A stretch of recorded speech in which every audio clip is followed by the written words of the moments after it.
Good morning, world. Welcome to another episode of Xendependently Minded. If you are a new or returning listener, I hope you enjoy this episode. And if you're interested in more MMA content like this podcast, stay tuned because it's only going to get bigger and better from here.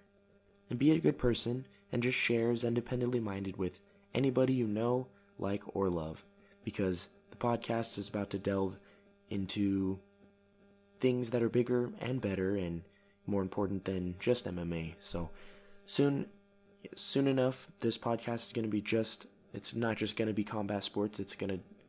I have something exciting. I'm not going to get into details, but there's going to be more than just combat sports showing up on Xendependently Minded soon. But what's up, guys? To my few listeners, hopefully you're still interested, still listening to the podcast. This is the first episode I've done in about a month. Yeah, the last episode that I did was for my prediction for the entire main card for the Conor and Poirier rematch. And I just haven't done an episode since then just because I've been really burned out. I've been writing a book.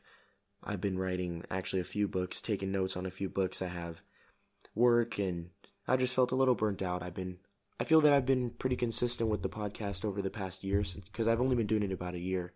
So I just took some time away, didn't want to, not going to quit on the podcast or anything. Definitely back to a normal schedule, doing it every week. And if there's not a UFC card on the weekend, which I'm pretty sure there is going to be for the next, there's going to be a pretty impressive stretch of cards for a while. Yeah, I think back to back every single weekend we're going to have cards. I think until after UFC 260, but there's always going to be, whether it's UFC news, Bellator news, boxing news, there's always going to be some combat sports news for me to cover. So, and like I said, there's going to be something exciting, something a little different, but something that I've been thinking about doing. A couple of other podcasts have inspired me to do it. I'm going to be doing something a little more fun, a little half-hearted, kind of comedic, but half serious every once in a while. I'm going to start that maybe in a couple weeks, but I'll talk about a little more details in that later. But so for this episode, I'm just going to obviously cover UFC 259. So I'm going to analyze, predict, and discuss the Dominic Cruz and Kinney fight, and then every fight on the main card for 259. So this is definitely one of the most stacked cards I've seen. Definitely in recent years, definitely the most stacked card so far this year. We've only had 2 pay-per-views this year, but still, this is by far the most stacked card so far this year. I'm not too sure. I do think that this card is more stacked than 260, but 260 is also a pretty stacked card. It has 2 title fights, but still, Tyron Woodley, Vicente Luque, Sean O'Malley. It's a good card, so I'm excited. But yeah, 259 definitely very stacked from top to bottom. Even in the prelims, we got Joseph Benavidez fighting Askar Askarov, who I believe is undefeated, and then we have Dominic Cruz fighting Kinney. It's going to be interesting. So starting off with Dominic Cruz and Kinney. So Kinney is undefeated in the UFC. I think his last finish was a submission win. I don't remember who it was over, but I do know that he had a submission win, and then he had 2 decision wins after that. And then obviously Dominic Cruz, most people remember, definitely including himself and Keith Peterson. Dominic Cruz got knocked out, I believe, towards the end, like the very end of the second round, against Henry Cejudo for the vacant bantamweight belt. Or not vacant. It was not vacant. It was vacant after that fight because Henry Cejudo retired, but yeah, so this fight's going to be interesting because Kinney is a solid, young, kind of up-and-comer. He's trying to make a name for himself. Like I said, he's coming off 2 decision wins. But the guy's a black belt in jiu-jitsu. I know, for anybody who knows anything about jiu-jitsu, black belts, just because you're a black belt doesn't mean that you're good, obviously. It depends on who you got it from. But I do think, in all honesty, that Kinney is a legit black belt. That being said, Dominic Cruz has fought everybody there is to fight in the bantamweight division since the beginning of his career and before coming to the UFC. So I do favor Dominic Cruz in this fight, but the main thing that Casey has to come in and do is just come out quick, maybe chop at the legs the way that Henry Cejudo did, and then really it's just going to all depend on whether or not Dominic Cruz has mentally gotten over that loss to Henry Cejudo, because I know a lot of memes came out of that fight and Dominic Cruz's reaction. I know there's that Keith Peterson parody account on Twitter that came out of it. He got pretty big. I think a lot of people, I know for a fact because I was one of them, a lot of people thought that was Keith Peterson's real account. Yeah, memes came from Dominic Cruz's reaction to the loss. He blamed Keith Peterson for a bad stoppage. And at first watching it live, I did think it was a bad stoppage. Then I rewatched it, like that replay shortly after that they always show for finishes, or just for, like, at the end of every fight they showed the highlights. So when I rewatched it then, and then I rewatched it a couple times afterwards, I did feel that was a solid stoppage. I think it was a good stoppage. I think Keith gave Dom every chance that he could, and Dom just was eating unanswered shots, and he was trying to get back to his feet, but ultimately I think it was a good stoppage. But it's all just basically this fight's outcome is going to weigh in on whether Dominic Cruz can come out and use that awkward style that he always has, that breakdance style, and just win. I don't think he's going to come out and try to finish Casey. Casey's never been finished in his entire pro MMA career. Both his losses came by decision, so it's all just going to depend on whether or not Dominic Cruz comes out and forgets about that last loss and comes out and does enough damage and pieces up Casey enough to win. And then on the flip side, it's going to depend on if Casey can kind of, equalize that awkward style, possibly try to take the fight to the ground, so we'll see. I'm not sure if Casey's going to try to take Dom down. I'm not sure if that's, to be honest, I don't know too much about Casey, but I just do know that he has a submission win in the UFC, and he's a black belt in jiu-jitsu, but he's fighting, in my opinion, the greatest bantamweight in all of UFC history. So we'll see if Dom comes out a little more calculated and reserved, or if he comes out guns a-blazing and tries to finish Casey, or just at least do damage and win in the eyes of the judges. So moving on to the main card. Actually, now that I think about it, before the sponsorship break, I don't think I even made my official prediction for that Dominic Cruz-Casey Kinney fight. So my official prediction is Dominic Cruz by decision. The score will be 29-28 on all three judges' scorecards. So moving on to the main card. We have the first fight of the main card, and it's one of two non-title fight bouts. So this is a light heavyweight fight between two kind of a little bit contenders. Neither of them are going to get title shots if they get wins, but it could be one or two wins after this one, and they could be into true contention, But so we have a fight between Thiago Santos and Alexander Rakic. So Alexander Rakic is a little bit bigger, a little bit longer, and his style though is not too wildly different from Thiago Santos, but definitely doesn't have as much power as Thiago. Definitely doesn't have as many knockouts, but he is coming into the prime of his career, and he's only got 2 losses on his professional MMA career, so I'm definitely favoring him here, but I do think for him it's going to be about utilizing that little bit of reach advantage he has. He's not much of a takedown guy and a wrestling guy. He does have a purple belt in jiu-jitsu, I believe, if my research is correct. A couple times in past UFC fights, he has gone for like 3 or 4 takedowns, but he's not too much of a wrestler. If he was, this matchup, I would be highly favoring him over Thiago. But Alexander, in his last fight, I think it was a decision win against Anthony Smith. In that fight, he just touched up Anthony Smith, who was beating the crap out of him on the feet, and I don't even think he attempted a single takedown. So it's going to be a little bit harder to beat on Thiago Santos the way he beat on Anthony Smith. Just because with Anthony Smith, there's not as much of a power threat as there is with Thiago. Even though Thiago is 37 years old, there's still that power threat. We saw that against Glover Teixeira even though he got submitted ultimately in the 3rd round, he was able to knock down Glover and hurt him. And then he took it to the ground, tried to get on top, and then just didn't work out for him. But I think the key for Alexander to win is to just kind of get in, get out, hit Thiago Santos with volume. And if he does feel like it, it will definitely look good on the judges' scorecards to go in, scoop in, get a couple takedowns, maybe finesse around on the ground, use a little bit of that jiu-jitsu, and then that's how it should go the whole fight. Just land at volume and avoid the powerful counter punches from Thiago.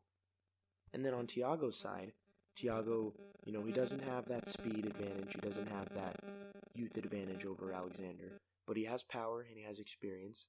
And the key for him is to just not to just try to land those one-hitter quitters. Definitely try to land some combos and plant in, try to use his feet because, his legs and his kicks are dangerous.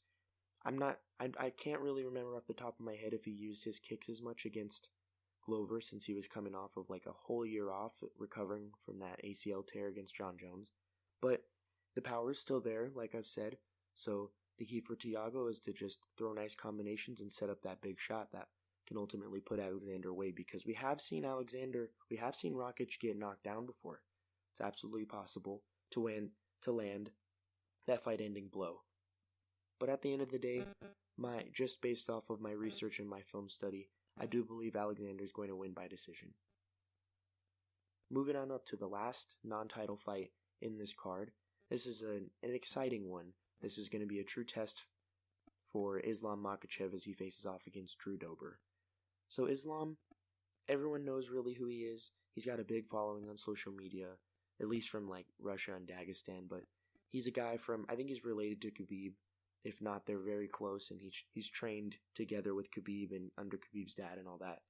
And he's a solid fighter, and I do think this is going to be the toughest test of Islam's career, just because Drew Dober is a guy that has a lot of experience. He's been up and down. He's got a couple wins. He gets wins and losses, but Drew Dober's been in the UFC since 2013.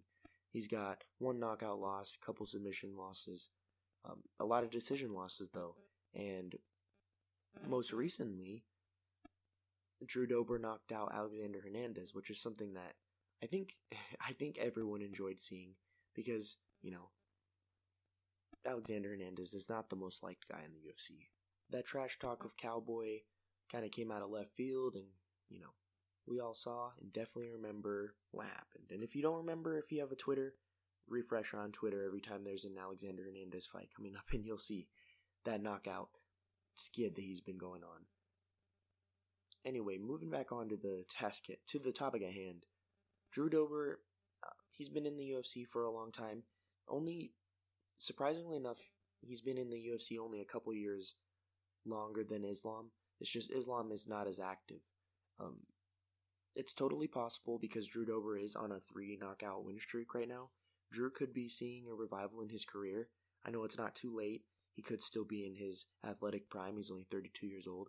But ultimately, I do think Islam he's the better fighter on the feet. And when it comes to the ground, we haven't seen much of Islam on the ground as of recently. His last fight, when he knocked Davi Ramos he knocked him down and he jumped on top of him. He dominated him on the ground. And Davi is a former jiu-jitsu world champion.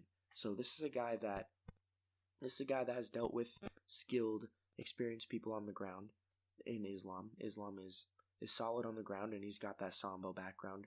So I do think Islam has the upper hand on the feet and on the ground. But I do think that Islam is going to get it done. He's going to finish Drew. He's going to piece him up on the feet. I think he's going to knock Drew down, and then he's going to finish him with some ground and pound.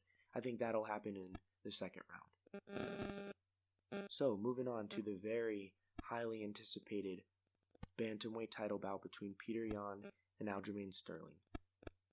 So this fight is something that I've really been torn between.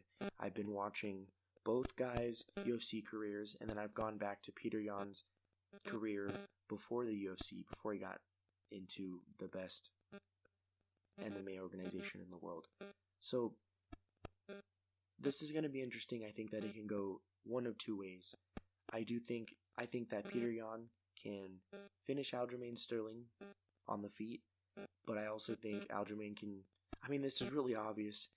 I'm not the first person to think of this. I do think Aljamain could take Petr Yan to the ground and sub him via leg lock or something. But Petr Yan obviously has some great boxing. He's one of the best stance switchers in the entire sport and the entire UFC. Definitely in his division. He's one of the best, if not the best. We saw him piece up Uriah Faber, completely dismantle him. Granted, that was a well past prime Uriah Faber, but we also saw Petr Yan come in against Jose Aldo, and, I do personally think that Peter was kind of pulling his punches a bit in that fight, just out of respect for the legend that Jose Aldo is.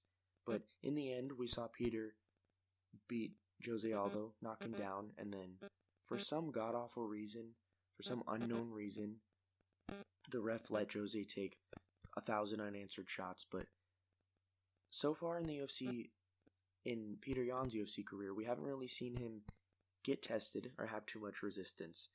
The most resistance he got was from Jose Aldo, and like I said, I do think Peter was pulling his punches a little bit there. But that being said, we haven't seen Petr Yan on the ground, and we obviously have seen Aljamain Sterling on the ground. Aljamain has some of the best jiu-jitsu in the entire UFC. I do think he has the best jiu-jitsu in the Bantamweight division right now. But we also have seen Aljamain get knocked out on the feet. We saw him get knocked out a few years ago with the leg kick. I believe it was almost like a leg kick. It was like a knee turned to a leg kick from Marlon Moraes. So we have seen Aljamain Sterling get beat on the feet, and he does have a couple decision losses, I believe. I don't think he has any decision losses in the UFC, but he has a couple decision losses on his MMA career. Yeah, so he did lose against Brian Caraway early in his UFC career, and I believe that's the only loss.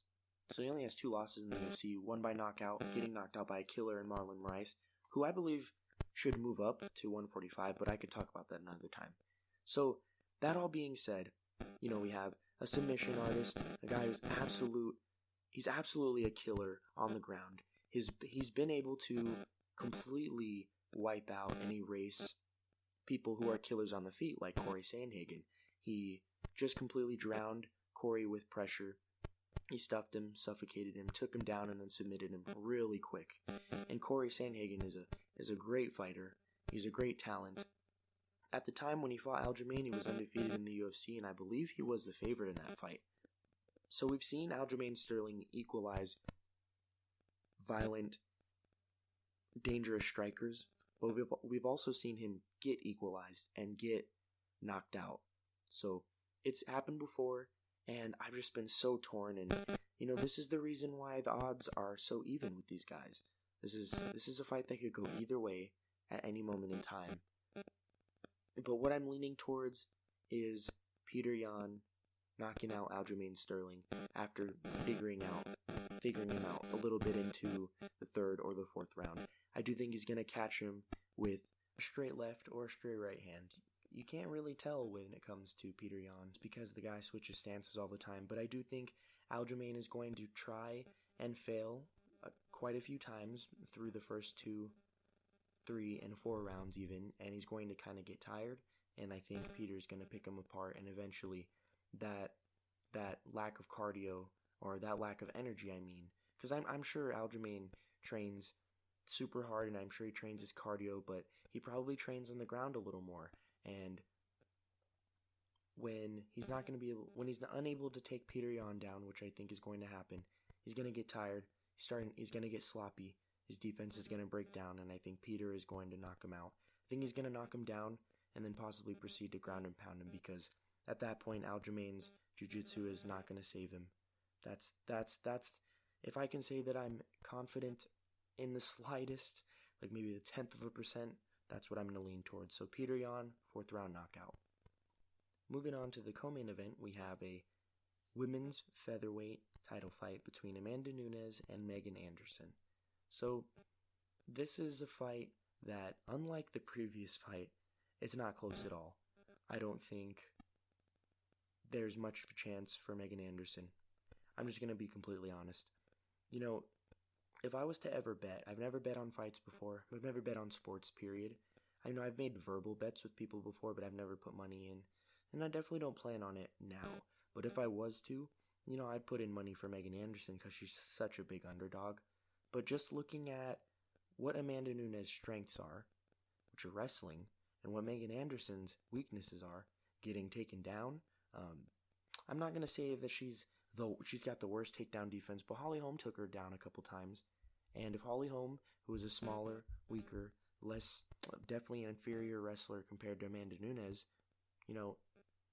what's going to stop Amanda Nunes from taking Megan down? Megan is a lot taller than Amanda. We saw that at the weigh-ins. She's got a reach advantage, obviously, but the reach advantage is not too huge. Obviously, it's an important thing. The only thing that Megan Anderson could possibly do is to catch Amanda with a knee or with a leg or just with some kind of counter or a hook as Amanda's coming blitzing in. But I don't think that's going to happen because Amanda is not a sloppy fighter. She's very calculated. She's very smart. She trains an American Top Team. So her coaches definitely have her prepared for this one. And obviously, when it comes to combat sports, whether it's boxing, kickboxing, jiu-jitsu, or obviously MMA, anything can happen. Obviously, we've seen a lot of upsets, a lot of huge betting upsets and underdogs coming out victorious, doing crazy things that nobody thought could happen. Looking back at Conor versus Dustin, I know a lot of people did think it was possible. I totally thought it was possible, but it wasn't. It was not a very likely thing to happen for Dustin to knock out Conor. Coming back to the subject, though, it's absolutely possible that Megan catches Amanda with a knee as Amanda comes in for a takedown. But I just don't see that happening. I don't think Megan is a proper contender for Amanda, which sucks because there aren't many women's featherweight fighters to begin with in the UFC, so there's not really many people that they could throw at Amanda. So I totally understand why the UFC did this, but I think Amanda's too calculated, she's too smart, she's too strong, she's in her prime, and she's just too great. She's the greatest women's fighter of all time in any combat sport, period, and she's one of the greatest fighters of all time. Just seeing how much she's dominated, especially in the past couple of years, and how she's put out legends like Chris Cyborg, and put out a legend like Ronda Rousey, who took women's MMA to another level, and she dominated her in convincing fashion, and I think that she's going to do that against Megan tomorrow. I do think that Amanda is going to keep it staying on the feet for a while, and if Megan does start to piece her up, does start to land some scary shots, Amanda can and will take Megan to the ground and dominate her, just like she did Germaine Durand-me. We saw Germaine was pretty dangerous on the feet the first time they fought and the second time they fought, and Amanda was able to equalize that danger, take her to the ground, and dominate her on the ground, and I think that is what's going to happen tomorrow. I think Amanda's going to stand up with her, and if and when there is any threat, she'll take Megan down. But I do also think it's possible that Megan comes in a little too timid, a little too wild, and she gets caught and Amanda puts her away. But I do think that Amanda is going to win via decision by domination. Moving on to the main event. Finally, we're here. So, I always thought that Israel was going to transcend ever since I saw him fight Derek Brunson and knock Derek Brunson out. Just his attitude, his demeanor, his IQ, his strike, just his Israel Adesanya's fight IQ is amongst the best in the sport. And Dan Hardy definitely breaks this down so well in his War Room episode for this fight that I'm talking about right now. But Israel Adesanya's understanding of the striking game is just so beyond comprehension for someone like me, or even someone who's just getting into the UFC. Any kind of pro that might be good or even great at striking, they're still levels below Israel Adesanya. And I knew that Izzy was going to get big, but I didn't think he'd get this big, and I didn't think he would move up to light heavyweight this quick. He has two title defenses. If you ask Izzy, he has 3, because he counts that Robert Whittaker fight as a title defense. But so he has 2 title defenses, successful ones, against Yoel Romero and Paulo Costa. But I don't blame Izzy for moving up, just because champ status is such a It's a big deal. It's almost like having a single belt and defending it is less valuable for some reason in the eyes of fighters nowadays. And it's the same in boxing. You don't see one guy just, unless you're the Klitschko brothers, you don't really see someone just defend and stay with one belt. You see guys moving up and down a million weight classes, and that's what we're starting to see now. And I totally understand why Izzy did it for multiple reasons, but the main reason is that he didn't want to sit and hold and clog up the middleweight division. But once Jared Cannonier got knocked out by Robert Whittaker, there was no interesting fights for him there. So I understand why he's moving up. And obviously for Jan Blachowicz, you got to defend your belt against a superstar like this, because if you beat Izzy, it will just overvalue your stock, or not overvalue, it will just raise your stock by a lot. I know he's a very popular guy in Poland, and everyone's really happy for him because he's the second Polish champion, and I'm happy for him. This is a big fight for both guys, and it's definitely going to have all of us combat sports fans, on the edge of our seats, on the tip of our toes. Something that I don't see a lot of people, though, covering is that both guys are counterpunchers and both guys are patient strikers. So the first round could be completely just Israel Adesanya throwing those hip feints. There could be like 5 strikes thrown in the first round. It could just be leg kicks and jabs from both guys. I do think that Izzy's plan is to come out and draw Jan's guard away, the way that Dan Hardy said, and he's pointed out in the past that Jan falls for feints a lot and he'll drop his guard just for a split second, but that split second can be very dangerous, especially against a guy like Israel Adesanya, which we've seen him in the past do crazy things like throw 2 kicks on the right side, or throw wild combinations, break someone's guard, and then catch him with the leg kick. He's done these things throughout his entire professional MMA career. So it's definitely going to happen. I'm just not sure if it's going to be enough to put Jan away. On the flip side, Jan is a very heavy guy, obviously. He actually isn't, he's not weighing in too much higher than Izzy. I think Izzy weighed in at 201, and Jan was 211. But still, Israel Adesanya is a smaller guy. He's a quicker guy. But when it comes to being taken down, we've never seen anyone take him down and hold him down. But if Jan was able to take Izzy down and get him into a compromising position, he could absolutely hold Izzy down because of how big he is and how strong he is. Izzy has been training jiu-jitsu. I believe he got his blue belt or his purple belt recently in jiu-jitsu. So that being said, we haven't really seen him on the ground. Nobody besides him and his team knows what he's capable of on the ground. But I do know that they definitely don't want the fight to go to the ground. So I think Jan's plan should probably be to get a hold of Izzy, get him in close, and land some powerful shots in close, and possibly take Izzy down and threaten him with that ground and pound, possibly with a submission too. I know Jan hasn't gotten a submission win in the UFC since like 2016, so it's been quite a while, but the opportunity is there with a smaller but also slick and quick guy like Izzy.